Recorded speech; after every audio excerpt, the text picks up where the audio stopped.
சந்திரகுப்தன் தன்னை தேடி வரும் வரை நந்தினி கந்தக காட்டிலிருந்து செல்ல மாட்டேன் என்று கூறிவிட அங்குள்ள யாராலும் நந்தினியை எவ்வாறு மனம் மாறச் செய்வது என்று சுத்தமாக புரியவில்லை.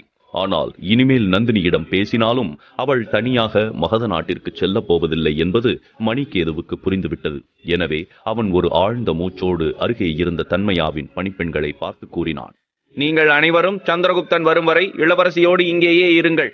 நான் மட்டும் ருத்ரமலைக்கு தனியாக செல்கிறேன் என்று கூறிவிட்டு பதிலுக்கு கூட காத்திராமல் மணிகேது அந்த இடத்திலிருந்து வேகமாக சென்று விட்டான். இங்கே காட்டில் சந்திரகுப்தனுக்காக நந்தினி காத்து கொண்டிருக்க, இன்னொரு புறம் மகத நாட்டில் செந்தூரனும் மன்னர் போரசும் கூட சந்திரகுப்தன் மற்றும் ஆச்சாரிய சாணக்கியரின் வரவுக்காகத்தான் காத்து கொண்டிருந்தார்கள். மன்னர் போரசால் தன்னுடைய திட்டம் தோல்வியடைந்ததை தாங்கிக் கொள்ள முடியாத ஆமாத்தியர் தனக்கு உதவ வரப்போகும் குறுநாட்டு மன்னர்களை பரபரப்பாய் எதிர்பார்த்து கொண்டிருந்தார். இன்னொரு புறம் நின்ற சாதாரண மக்களோ செந்தூரன் எதற்காக சந்திரகுப்தனை போல் வேடமிட்டு அங்கே வந்து அணிவகுப்பை நடத்தினான் என்று யோசித்துக் கொண்டிருந்தார்கள். மேலும் திடீரென்று எதற்காக ஆச்சாரிய சாணக்கியர், சந்திரகுப்தன் மற்றும் இளவரசி நந்தினி மூவரும் அரண்மனையிலிருந்து மறைந்து போனார்கள் என்பது அவர்களுக்கு புரியவே இல்லை. ஆமாத்தியரின் நடவடிக்கைகளை கவனித்துக் கொண்டிருந்த சம்புநாதர் சிறிது கலவரமான குரலில் கூறினார். இந்த ஆமாத்தியர் மறுபடியும் புதிய திட்டத்தை தீட்டிவிட்டார் போல. எதற்காக இவர் தொடர்ந்து வடக்கு திசையை பார்த்து கொண்டே இருக்கிறார் என்று கேட்க, அதற்கு செந்தூரன் சிறிது கவலையாக பதில் கூறினான்.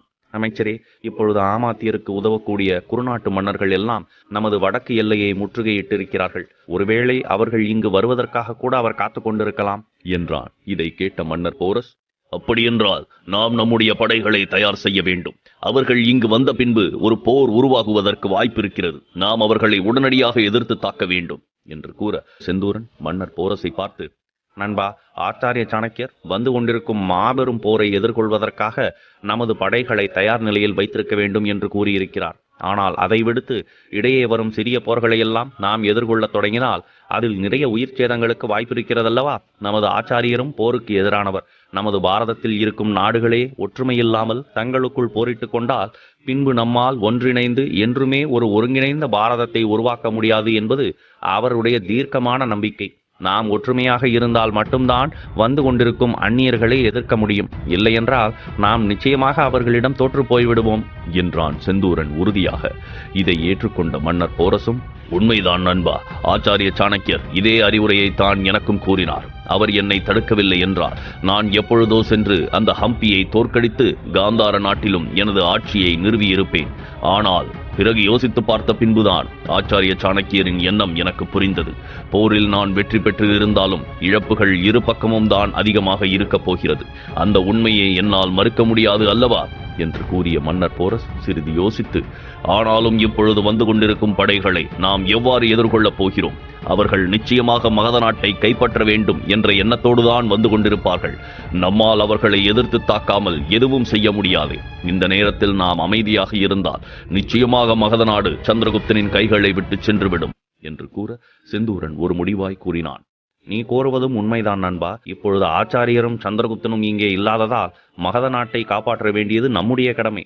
என் உயிரை கொடுத்தாவது நான் மகத நாட்டை காப்பாற்றுவேன் என்று செந்தூரன் கூறிக்கொண்டிருக்க, திடீரென்று அவனது பார்வை வடக்கு திசையை பார்த்து தன்னையும் அறியாது அதிர்ச்சி அடைந்தது. ஏனென்றால் தூரத்தில் புழுதியை கிளப்பியபடி ஒரு மிகப்பெரிய கூட்டம் மகத நாட்டை நோக்கி வந்து கொண்டிருந்தது. இதை மன்னர் போரசும் கவனிக்க, மனதிற்குள், நான் எண்ணியதை விட நிறைய வீரர்கள் வந்து கொண்டிருக்கிறார்கள்.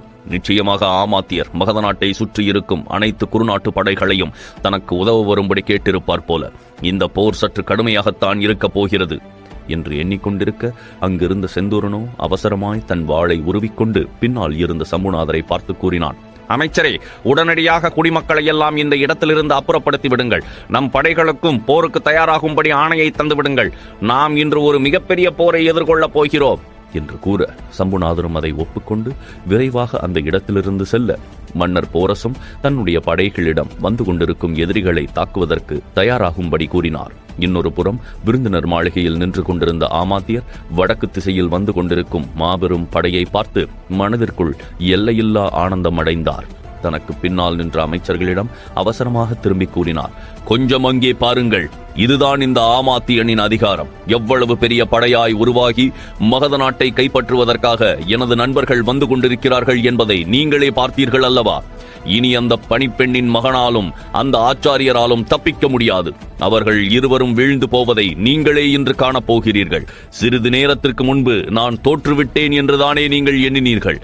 ஆனால் இப்பொழுது கூறுங்கள், இன்று நடக்கப் போகும் போரில் வெற்றி பெறப் போவது யார் என்று கூறிய ஆமாத்தியர் அத்தோடு நிறுத்திக் கொள்ளாமல் அவசரமாய் அணிவகுப்பு திடலை நோக்கி செல்லத் தொடங்கினார். அவர் என்ன செய்து கொண்டிருக்கிறார் என்று அமைச்சர்கள் புரியாமல் பார்க்க, ஆமாத்தியரோ அங்கிருந்த குடிமக்களிடம் ஆவேசமாக பேசத் தொடங்கினார்.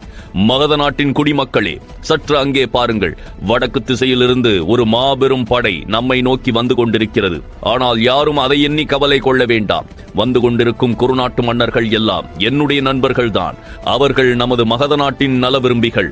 நாம் மறுபடியும் வெற்றி பெற்று மகத நாட்டின் ஆட்சியை நமது கையில் எடுத்துக் கொள்ளப் போகிறோம். மகத நாட்டின் பொன்னான நாட்கள் திரும்பி வரப்போகின்றன. இனி நீங்கள் யாரும் அந்த பணிப்பெண்ணின் மகனை உங்கள் மன்னராக ஏற்றுக்கொள்ள வேண்டிய அவசியம் கிடையாது. நீங்களே பார்த்தீர்கள் அல்லவா, அவன் தன்னுடைய நண்பனை பயன்படுத்தி தன்னை போலவே மாறு வேடமிடச் செய்து உங்களை ஏமாற்றிவிட்டான். மேலும் இளவரசி நந்தினியோடும் இங்கிருந்து தப்பித்துச் சென்று விட்டான். அவன் ஒரு கோழை. அவனுக்கு மகத நாட்டின் ஆட்சியின் மீதோ அல்லது அதன் மக்கள் மீதோ எந்த ஒரு பற்றும் கிடையாது. அவனுக்கு தேவையெல்லாம் நமது இளவரசி மட்டும்தான். இப்பொழுது இவ்வளவு பெரிய படை மகத நாட்டை சூழ்ந்து கொண்டதை அறிந்து பயத்தில் இளவரசியோடு இங்கிருந்து ஓடிவிட்டான். ஆனால் கவலை வேண்டாம் மக்களே, இனி அனைத்து விஷயங்களும் பழையபடி மாறிவிடும். நான் அனைத்தையும் பார்த்துக் கொள்கிறேன் என்று ஆமாத்தியர் கூற, இதை கேட்டு மக்களுக்கு மத்தியில் மறுபடியும் ஒரு சிறிய குழப்பமான கலவரம் உருவாகத் தொடங்கியது. ஆமாத்தியர் கூறுவது எல்லாம் உண்மையா பொய்யா என்பதை பிரித்தறிய முடியாமல் குடிமக்கள் எல்லாம் தங்களுக்குள் பேசிக் கொண்டிருக்க, ஆமாத்தியரோ வேகமாய் வந்து கொண்டிருக்கும் படைகளை நோக்கி செல்லத் தொடங்கினார். அவரை தொடர்ந்து அவருக்கு விசுவாசமாக இருக்கும் சில அமைச்சர்களும் சென்றார்கள். இதை கவனித்த செந்தூரன் மகத நாட்டின் படைகளை போருக்கு தயாரான நிலையில் வைத்துக் கொண்டிருக்க, இன்னொரு புறம் மன்னர் போரசின் படையும் போருக்கு தயாரானது. நடப்பதையெல்லாம் பார்த்த ஆமாத்தியர் சம்புநாதரிடம் சிறிது கேலியான குரலில் கூறினார். சம்புநாதரே, இந்த செந்தூரனும் மன்னர் போரசும் தான் முட்டாள்தனமாக எதிர்த்து போரிடுவதற்கு துணிகிறார்கள் என்றால் உங்களுக்கும் என்ன ஆயிற்று? நீங்கள் இது போன்று எத்தனையோ போர்களை சந்தித்து அனுபவம் பெற்ற அமைச்சராக இருந்திருக்கிறீர்கள். ஆனால் அப்படி இருந்துமா இனி நடக்கப் போவது என்ன என்பது உங்களுக்கு புரியவில்லை? உங்களால் வந்து கொண்டிருக்கும் இந்த மாபெரும் படையை எதிர்த்து வெற்றி பெற முடியுமா? இவர்கள் அனைவரும் உங்களை விட 10 மடங்கு அதிக படையை கொண்டிருக்கிறார்கள். இங்கு ஒரு போர் தொடங்கினால் நிச்சயமாக உங்களால் வெற்றி என்ற எண்ணத்தை கூட எட்ட முடியாது. மேலும் மகத நாட்டின் அனைத்து வீரர்களும் இறந்து போய்விடுவார்கள். எனவே எதற்காக இந்த விஷப்பரீட்சையை செய்கிறீர்கள்? சம்புநாதரே, மறுபடியும் மகத நாட்டின் ஆட்சி என்னுடைய கைகளுக்கு வரப்போகிறது. எனவே நான் இப்பொழுதே உங்களுக்கு ஒரு வாய்ப்பு அளிக்கிறேன். உங்களுடன் எனக்கு எந்த ஒரு தனிப்பட்ட பகையோ அல்லது பிரச்சனையோ இருந்ததில்லை. மேலும் உங்களுக்கு கீழே பணிபுரியும் வீரர்களை எனக்கு கொல்வதற்கும் விருப்பமில்லை. ஆகவே நீங்களும் மகதப்படையும் என்னிடம் சரணடைந்து விட்டால் உங்களுக்கு எந்த ஒரு தண்டனையையும் தராமல் நான் மன்னித்து விடுகிறேன். நீங்கள் மறுபடியும் எனக்காக இங்கே தாராளமாக பணிபுரியலாம் என்று கூறியவர் அருகே இருந்த மன்னர் போரஸை பார்த்தார். மன்னர் போரஸ் அவர்களே, நீங்கள் எங்களுடைய பிரச்சனைகளில் தலையிடாமல் இருப்பதுதான் உங்களுக்கும் உங்களது படைகளுக்கும் நல்லது. தேவையில்லாது மகத நாட்டிற்கு உதவுவதாய் நினைத்து வந்து கொண்டிருக்கும் படையை எதிர்த்து சண்டையிட்டு மிகப்பெரிய அழிவை சந்தித்து விடாதீர்கள். உடனடியாய் உங்களுடைய நாட்டிற்கு திரும்பி விடுங்கள். அதுதான் உங்களுக்கும் உங்கள் படைகளுக்கும் நல்லது என்று கூற, மன்னர் போரஸ் ஆமாத்தியரின் வார்த்தையை சிறிதும் மதிக்கவில்லை. ஆனால் அவர் பேசுவதையெல்லாம் கேட்ட செந்தூரனுக்கு எரிமலையாய் கோபம் வெடித்தது. எனவே அவன் தன்னுடைய வாளை மேலும் இறுக்கமாய் பிடிக்க சம்புநாதரும் பற்களை கடித்தார். அதை கண்ட ஆமாத்தியர் கேலியாக, சம்புநாதரே, மரணத்திற்கு முன்னால் இருக்கும் பொழுது கூட நீங்கள் உங்களுடைய தற்பெருமையை விட்டுக் கொடுக்க தயாராக இல்லை என்பது எனக்கு புரிகிறது. சரி, பிரச்சனை இல்லை. நீங்களும் செந்தூரனும் இறந்த பின்பு நான் உங்களுடைய இந்த மாபெரும் முட்டாள்தனமான தியாகத்தை பற்றி மகத நாட்டின் சரித்திரங்களில் எழுதி வைக்கும்படி கூறுகிறேன் என்று கூறிக்கொண்டிருக்க, வந்து கொண்டிருந்த படையினர் மேலும் நெருங்கி ஆமாத்தியருக்கு அருகே வந்துவிட்டார்கள். இதனால் ஆமாத்தியர் மிகவும் மகிழ்ச்சியாய், வாருங்கள், இந்த மகத நாட்டிற்கு உங்களை நான் வரவேற்கிறேன். நான் எண்ணியது போலவே நீங்கள் சரியான நேரத்திற்கு வந்துவிட்டீர்கள். இனி நேரத்தை விரயம் செய்யாது உடனடியாய் இந்த மகத நாட்டின் படைகளை தாக்குங்கள். அப்பொழுதுதான் என்னால் என் நாட்டின் ஆட்சியை மறுபடியும் கைப்பற்ற முடியும். என்று கூறிக்கொண்டிருக்க பின்னால் இருந்த செந்தூரன் மரணத்தை சந்திக்கவும் தயாராகி கர்வமாக முகத்தை பின்னால் திரும்பி கூறினான். மகத நாட்டின் வீரர்களே, இது நம் தாய் நாட்டிற்கும் நம் நாட்டிற்கும் ஏற்படும் மாபெரும் இழுக்கு. வந்து கொண்டிருக்கும் படையினரை தோற்கடித்து புறமுதுகிட்டு ஓடவிடுங்கள் என்று கூறிக்கொண்டிருக்க திடீரென்று செந்தூரா வேண்டாம் என்று ஒரு குரல் சத்தமாக அந்த இடத்தில் எதிரொலித்தது. அந்த குரலை கேட்டு அதிர்ச்சி அடைந்த செந்தூரன் அவசரமாய் முன்னால் திரும்பி பார்த்தான். முன்னால் ஒரு மிகப்பெரிய பழங்குடியின படைகள் வந்து கொண்டிருக்க அவர்களுக்கு நடுவில் ஒரு வீரன் குதிரையில் வந்து கொண்டிருந்தான். அங்கிருந்த செந்தூரன், சம்புநாதர் மற்றும் மன்னர் போரஸ் மூவரும் அதிர்ச்சியாக அவனை பார்த்தார்கள். நடப்பதைக் கண்டு ஆமாத்தியருக்கு இதயமே வெளியில் வந்து விடுவது போல் இருக்க தான் பார்த்து கொண்டிருக்கும் காட்சியை நம்ப முடியாமல் எச்சில் விழுங்கினார். ஏனென்றால் எதிரே வந்து கொண்டிருக்கும் பழங்குடியின படைகளையும் மற்ற குறுநாட்டு படைகளையும் தலைமை தாங்கி சந்திரகுப்தன் தான் வந்து கொண்டிருந்தான். இதை பார்த்த ஆமாத்தியருக்கும் அவருக்கு சாதகமாயிருக்கும் அமைச்சர்களுக்கும் தங்கள் பாதங்களுக்கு கீழே இருக்கும் நிலம் நழுவுவது போல் இருக்க சிறிதும் நம்ப முடியாமல் நடப்பதை பார்த்தார்கள். சந்திரகுப்தன் தன்னுடைய குதிரையின் வேகத்தை அதிகப்படுத்தி செந்தூரனை சில நொடிகளில் நெருங்கி வந்து மூச்சு வாங்கியபடி கூறினான். செந்தூரா, இப்பொழுது இந்த மொத்த படைகளும் நமக்கு ஆதரவாக மாறிவிட்டார்கள். எனவே இனி நாம் ஒரு போரை தொடங்க வேண்டிய தேவை கிடையாது என்று கூற செந்தூரனுக்கு என்ன நடந்து கொண்டிருக்கிறது என்று சுத்தமாக புரியவில்லை. ஆனால் அவன் அங்கிருந்த ஆமாத்தியரை எள்ளலாக பார்க்க அவரோ எதிரில் இருந்த படைகளை பார்த்து ஆத்திரமாக கத்தினார். நீங்கள் எல்லாம் மகத நாட்டை கைப்பற்றுவதற்காக எனக்கு உதவுகிறேன் என்று வாக்கு கொடுத்திருந்தீர்கள். ஆனால் இப்பொழுது அதற்கு என்ன ஆயிற்று? எதற்காக திடீரென்று இந்த பணிப்பெண்ணின் மகனுக்கு உதவ ஒப்புக்கொண்டீர்கள்? உங்களுக்கு மகத நாட்டின் படையை பார்த்து பயமாகிவிட்டதா? சற்று முன்னால் பாருங்கள். உங்களோடு ஒப்பிடும்போது ஒரு பங்கு கூட அவர்கள் இல்லை. பின்பு எதற்காக இத்தனை பயம் கொள்கிறீர்கள்? உங்களை நினைத்தால் எனக்கு அவமானமாக இருக்கிறது என்று கத்திக் கொண்டிருக்க இதை கண்டு வந்திருந்த குறுநாட்டு மன்னர்கள் எரிச்சல் அடைந்தார்கள். அதில் ஒரு மன்னர் ஆமாத்தியரை நோக்கி, போதும் ஆமாத்தியரே, இதற்கு மேலும் உங்களுடைய தந்திரமான சொற்களாலும் திட்டங்களாலும் எங்களை ஏமாற்ற முடியாது. இப்பொழுது நமது மொத்த பாரதத்தையும் மாபெரும் ஆபத்து சூழ்ந்து கொண்டிருக்கிறது. ஆனால் அதை நீங்கள் ஒரு பொருட்டாக கூட நினைக்காது மகத நாட்டில் உங்களுடைய அதிகாரத்தை நிறுவ வேண்டும் என்று எண்ணுகிறீர்கள். இது எவ்விதத்தில் நியாயம் என்று கேட்க அதைத் தொடர்ந்து இன்னொரு மன்னரும், ஆமாம் ஆமாத்தியரே, உங்களுடைய கனவு இந்த மகத நாட்டை கைப்பற்றுவது மட்டும்தான். உங்களை எங்களுடைய தலைவராக நாங்கள் ஏற்றுக்கொண்டிருந்தால் நிச்சயமாக தோற்று போயிருப்போம். மேலும் மன்னர் சந்திரகுப்தனின் தலைமை பண்பை நாங்கள் எங்கள் கண்களாலேயே கண்டுவிட்டோம். அதனால் எங்கள் மனதையும் நாங்கள் மாற்றிக்கொண்டு அவருக்கு ஒத்துழைக்க முடிவு செய்து விட்டோம் என்று கூற ஆமாத்தியர் இதை கேட்டு எதுவும் கூறாவிட்டாலும் அவரது மனதில் இருந்த கோபம் கண்ணில் ஜொலித்துக் கொண்டிருந்தது. ஆனால் சந்திரகுப்தன் இதை கண்டுகொள்ளாது தன்னுடைய குதிரையில் இருந்து இறங்கியபடி கூறினான். இப்பொழுது உங்கள் கேள்விகளுக்கான விடைகள் தெரிந்திருக்கும் என்று எண்ணுகிறேன் ஆமாத்தியரே. இனிமேலாவது உங்களது உண்மையான நிலை இங்கு என்னவென்பது புரிந்தால் சரி. முட்டாள்தனமாக இவ்வாறு முயற்சிகளை செய்து அனைவருக்கு முன்னாலும் உங்களது தகுதியை மேலும் மேலும் இறக்கிக் கொள்ளாதீர்கள் என்று முகத்தில் அடிப்பது போல் கூறிவிட்டு மகத நாட்டின் மக்களை பார்ப்பதற்காக அங்கிருந்த மேடையில் ஏறத் தொடங்கினான். அவனுக்கு பின்னால் அவசரமாக சென்ற செந்தூரனோ, சந்திரகுப்தா, ஆச்சாரிய சாணக்கியர் எங்கே? நீ அவரை கண்டுபிடிக்கவில்லையா என்று கேட்க சந்திரகுப்தன் உறுதியாக பதில் கூறினான். ஆச்சாரியர் இப்பொழுது பாதுகாப்பாக இருக்கிறார் செந்தூரா.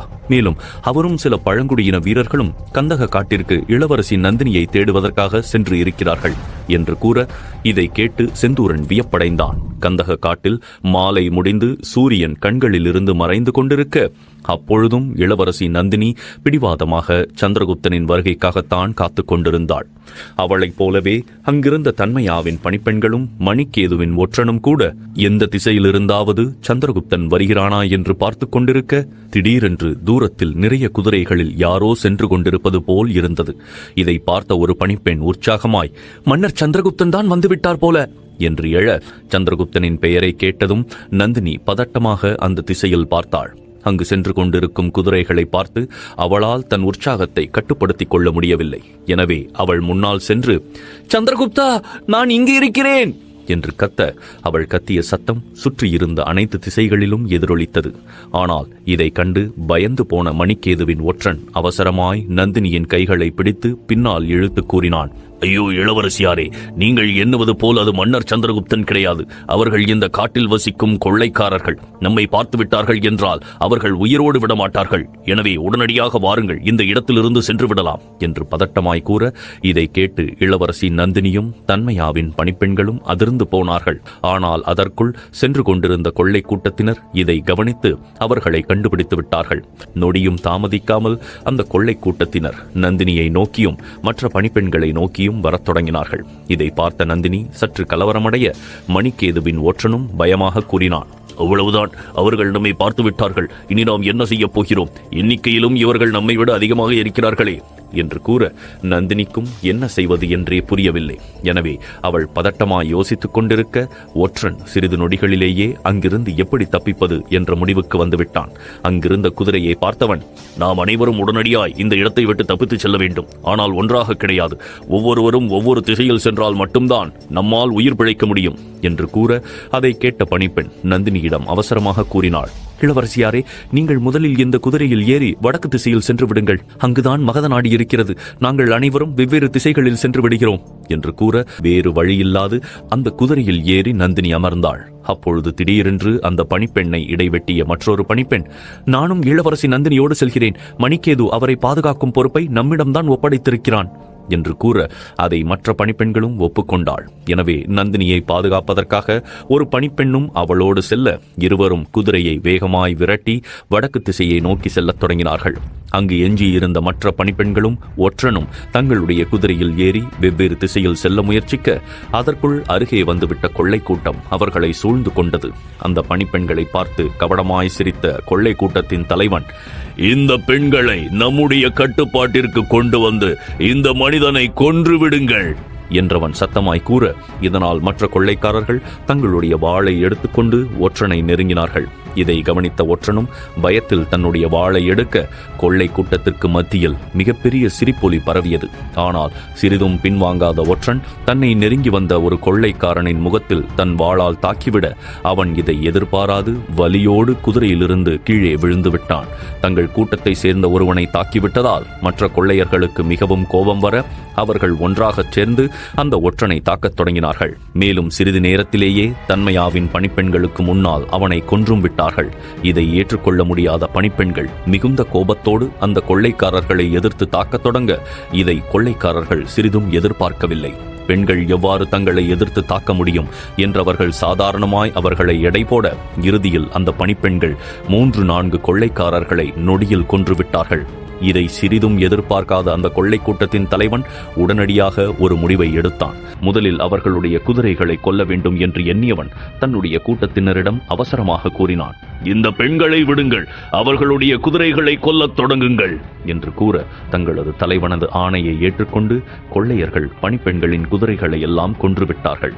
இதை கண்ட பணிப்பெண்களோ அதிர்ந்து போய் பின்வாங்கிவிட அவர்கள் தப்பிப்பதற்கு எந்த ஒரு வழியும் இல்லாமல் போனது.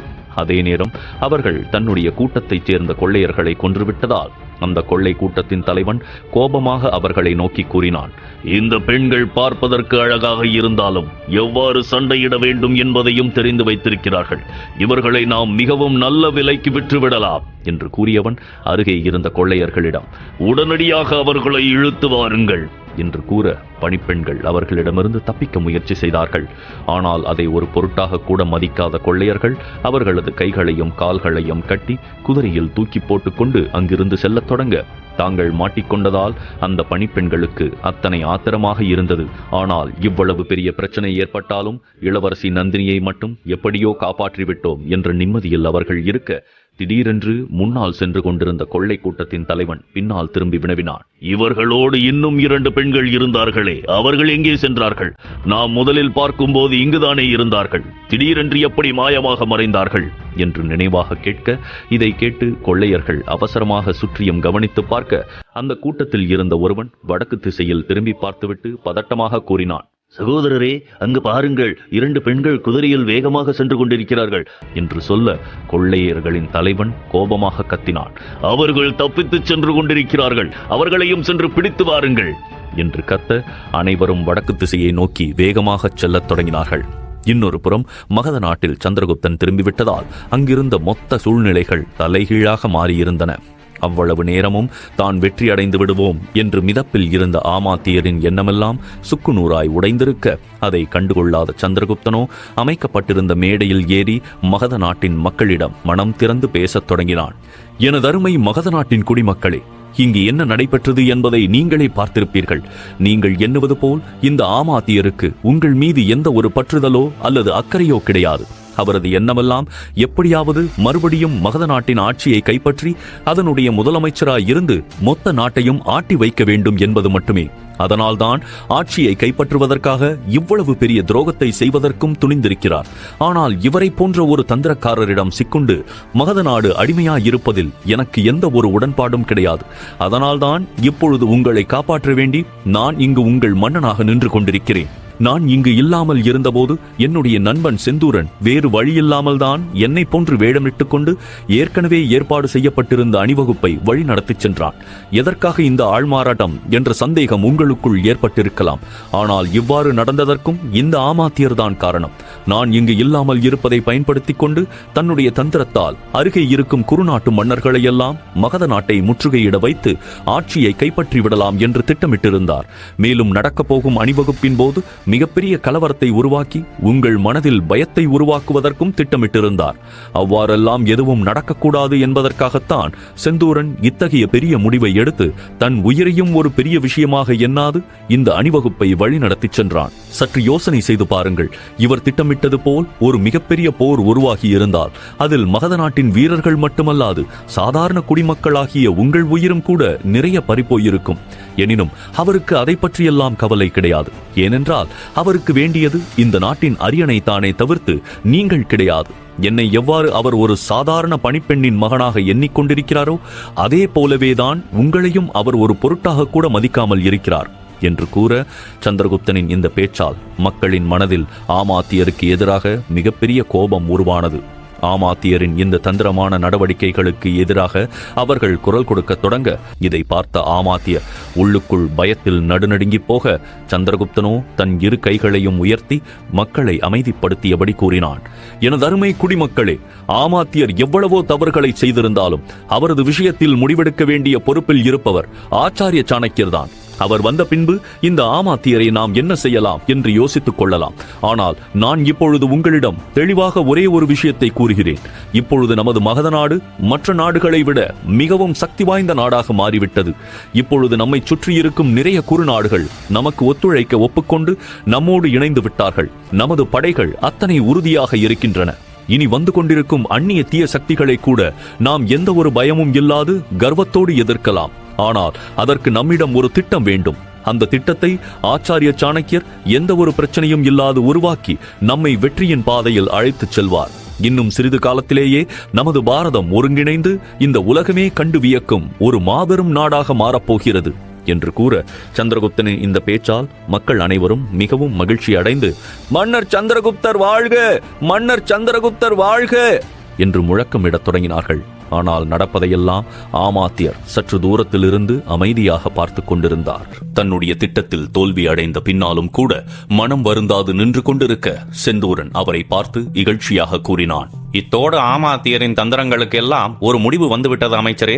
நம் ஆச்சாரியர் இளவரசி நந்தினியோடு இங்கே வந்த பின்னால் அவருக்கு என்ன நடக்கின்றது என்று பார்த்து விடலாம் என்று கூற சம்புநாதரும் சிறிது கவலையாக கூறினார். நாம் அந்த மகாதேவனிடம் வேண்டிக் கொள்வோம் செந்தூரா. இளவரசி நந்தினியை ஆச்சாரிய சாணக்கியர் இங்கு பாதுகாப்பாக அழைத்து வர வேண்டும் என்று கூற சம்புநாதர் கூறியதை கேட்டு செந்தூரனுக்கும் கவலையாக இருந்தது. இன்னொரு புறம் ஆச்சாரிய சாணக்கியர் நந்தினியை தேடி கந்தக காட்டிற்கு சில பழங்குடியின வீரர்களோடு வந்திருந்தார்.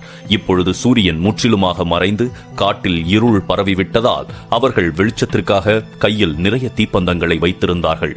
மேலும் காட்டில் எந்த பக்கம் திரும்பினாலும் அமைதி மட்டுமே அதிகமாயிருக்க எங்கோ தூரத்தில் காட்டு விலங்குகள் கத்தும் சத்தமும் கேட்டுக்கொண்டிருந்தது. மல்லன் தான் சென்று கொண்டிருந்த அனைவருக்கும் முன்னால் இருந்தான். எனவே அவன் சுற்றிலும் கவனமாய் பார்த்துவிட்டு தன் அருகே இருந்த ஆச்சாரியரிடம் கூறினான். ஆச்சாரியரே, இந்த காடு மிகவும் ஆபத்தானது. இங்கு யாரேனும் மறைந்திருந்தால் கூட நம்மால் அவ்வளவு எளிதாக அவர்களை கண்டுபிடிக்க முடியாது என்று கூற ஆச்சாரிய சாணக்கியரும் சற்று எச்சரிக்கையாக கூறினார். மணிக்கேது இளவரசி நந்தினியோடு இங்கேதான் வந்திருக்கிறான் மல்லா.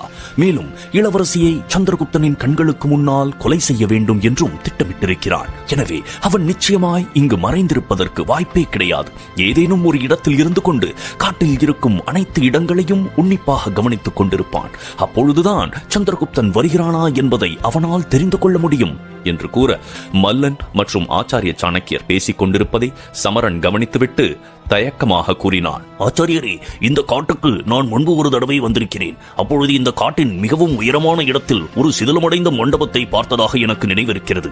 அந்த இடத்திலிருந்து பார்த்தால் நம்மால் இந்த காட்டில் இருக்கும் அனைத்து திசைகளையும் கவனிக்க முடியும். நம் இளவரசியை அந்த மணிக்கேது அங்கே வைத்திருப்பதற்கு கூட வாய்ப்பு இருக்கிறதாக எனக்கு தோன்றுகிறது என்று கூற சமரனின் எண்ணம் ஆச்சாரிய சாணக்கியருக்கும் சரியாகத்தான் தோன்றியது.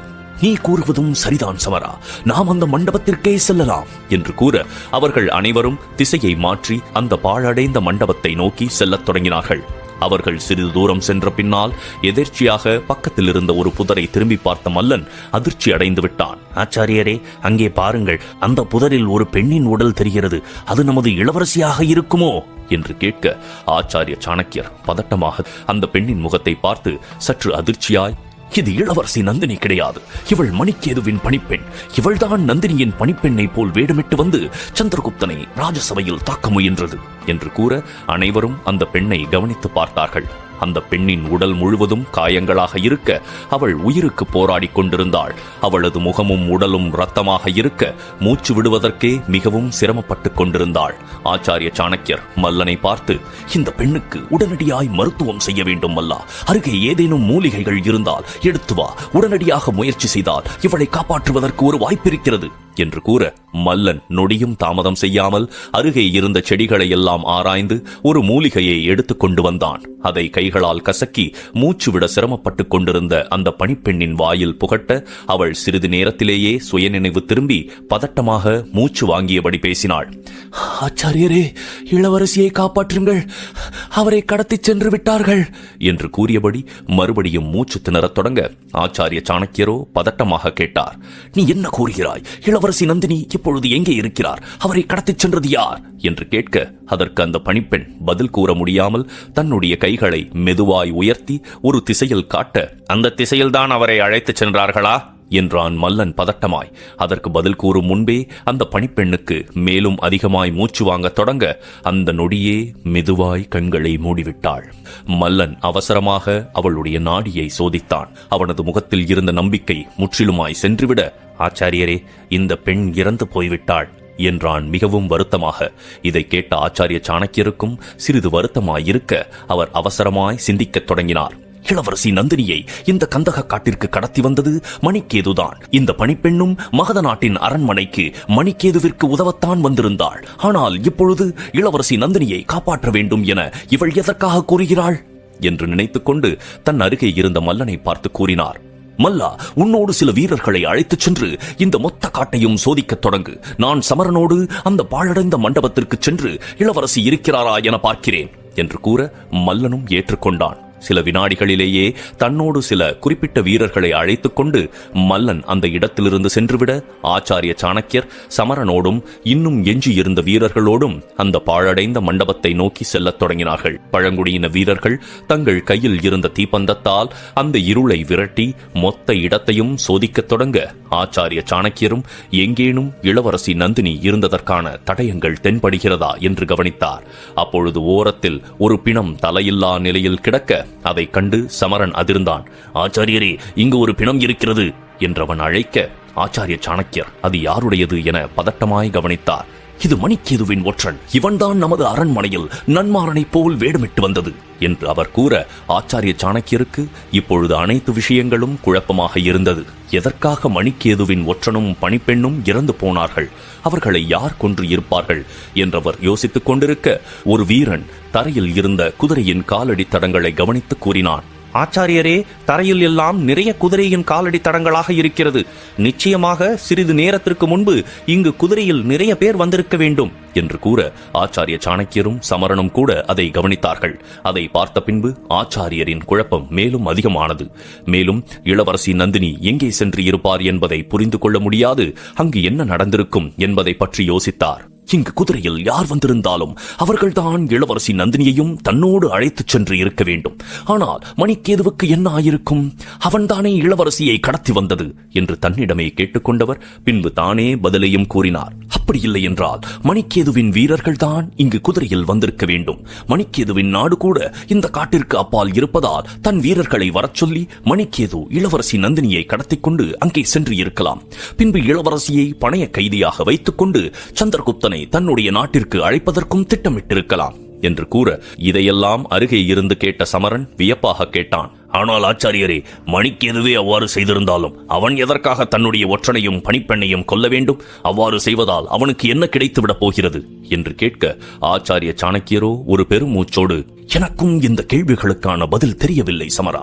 மேலும் நம்மிடம் இப்பொழுது நிறைய நேரமும் கிடையாது.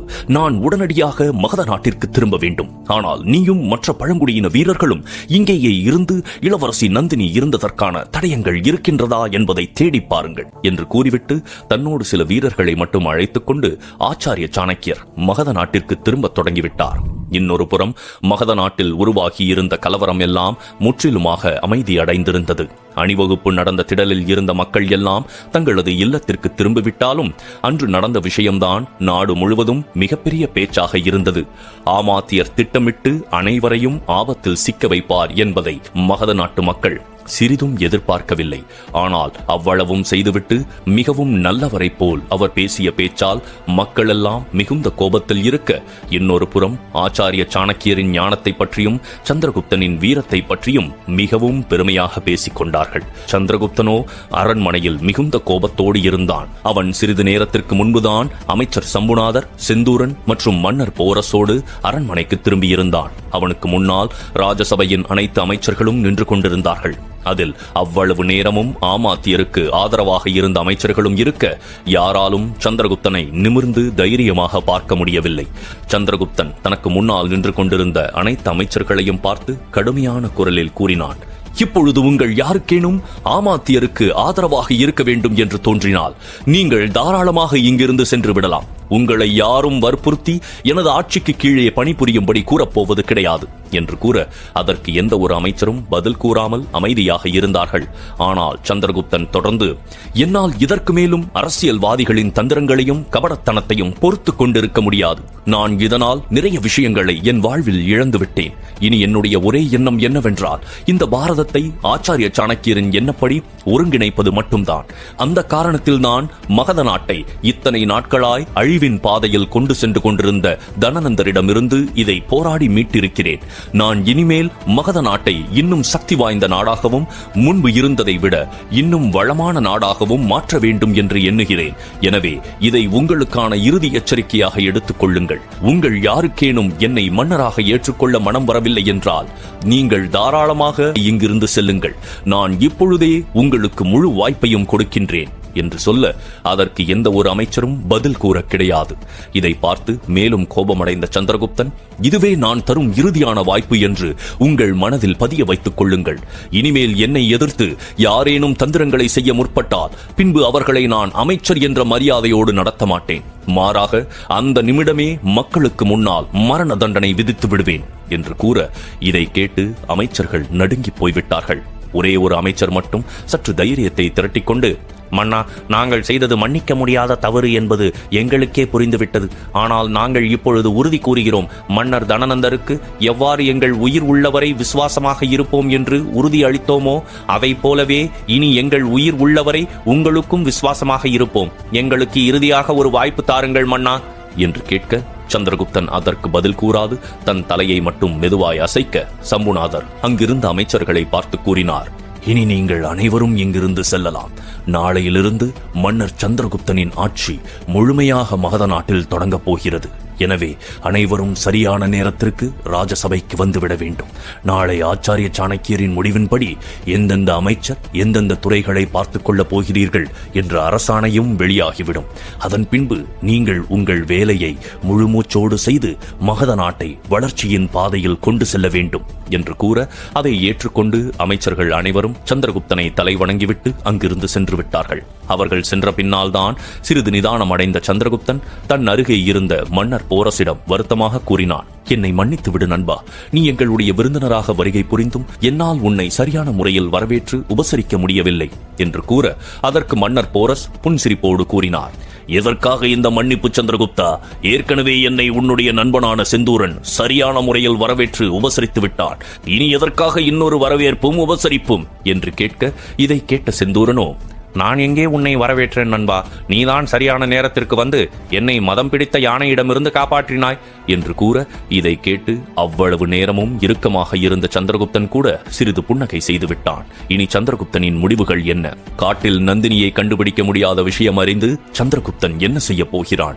நிஜமாகவே நந்தினி இப்பொழுது எங்கே இருக்கிறாள்? மேலும் தெரிந்து கொள்ள தொடர்ந்து கேளுங்கள்.